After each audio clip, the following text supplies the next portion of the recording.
কলেজের বন্ধুত্ব খুব জোর কলেজ পরীক্ষার লাস্ট কোয়েশ্চেন পেপার অবধি থাকে। অফিসের বন্ধুত্ব বিকেল 5টায় বাড়ি ফেরা অবধি থাকে। কিন্তু ছোটবেলাকার বন্ধুত্ব শেষ নিঃশ্বাস অবধি থাকে। যদি এই কথাগুলো তুই বুঝতে না পারিস, তাহলে ছোটবেলাকার তোর কোনো বন্ধু নেই, অথবা তোর বয়স বেড়ে গেছে কিন্তু তোর বুদ্ধিটা একদমই বাড়েনি। আমরা এনজয় করতে এসেছি, এনজয় কর। ওকে? বন্ধুত্ব এমন কিছু বন্ধু থাকা লাগবে, রাত 2টার সময় মইরা গেছেন, বাইরে বৃষ্টি হচ্ছে, আপনার খবর পাওয়ার পরে সে ওখান থেকে ছুটে চলে আসবে। আর বাকি বন্ধু যাদেরকে বন্ধু মনে করতেছেন, সে ভাবে মইরেই তো গেছে, এখন তো বৃষ্টি হচ্ছে, গিয়া কি হবে, কালকে সকালে যাব। এই গ্রুপ থেকে দূরে থাকতে হবে। যেই বন্ধুগুলা বলবে যে বৃষ্টি টিষ্টি কিচ্ছু বুঝি না, ও সমস্যায় আছে, এখনই যাব, এইরকম একটা গ্রুপ খুঁজে বের করবেন। আপনার জীবনে আর কিছু চাওয়ার নাই, পরিবার, স্বাস্থ্য আর এরকম কিছু ফ্রেন্ডস আছে, আপনি অলরেডি সুপার সাকসেসফুল।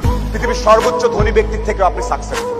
বন্ধুত্বটা বন্ধুত্ব হচ্ছে এমন একটা জিনিস যে তুমি তোমার স্বামীর সঙ্গে যেটা শেয়ার করতে পারো না, বাবা মার সঙ্গে বা ফ্যামিলির সঙ্গে শেয়ার করতে পারো না, সেটা তুমি তোমার বন্ধুর সঙ্গে পারো। বন্ধুত্ব হচ্ছে এরকম একটা জায়গা। আর বন্ধুত্বের তো কোনো বয়স নেই। বন্ধুদের কোনো বয়স, আর বন্ধুরা কখনো ছেড়ে যায় না। পৃথিবীর সবাই চলে যাবে। আমার মেয়ের বিয়ে হয়ে গেল কিছু, সে আমাকে ছেড়ে চলে গেছে। সবাই ছেড়ে চলে যাবে, বাবা মরে যাবে, মা মরে যাবে, কিন্তু বন্ধু কখনো হারায় না। সবাই বলে বাপ মাই বেস্ট ফ্রেন্ড, তাদের সাথে বন্ধুর মতো মেশো। সবাই বলে বাপ মাই বেস্ট ফ্রেন্ড, তাদের সাথে বন্ধুর মতো মেশো। বলছি দাদা, বাপকে গিয়ে বলতে পারবে কালকে সিগারেটটা আমি খাইয়েছিলাম, আজকে তুমি নিয়ে এসো।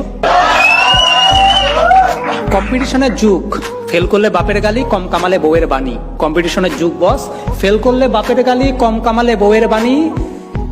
দিনের শেষে তো বন্ধুরাই বলে ওসব ছাড় তো, চল বসে একটু গাঁজা টানি। আমার বন্ধুরা খুব হারামি ছিল। জন্মদিনে পকেটে পয়সা না থাকলে ধার করে খাওয়াতে হতো। আমার বন্ধুরা খুব হারামি ছিল। জন্মদিনে টাকা না থাকলে ধার করে তাদের খাওয়াতে হতো। তবে আমায় কেউ গালি দেবে, কিছু বলার আগে তারাই তাকে কেলিয়ে বৃন্দাবন দেখিয়ে দিত।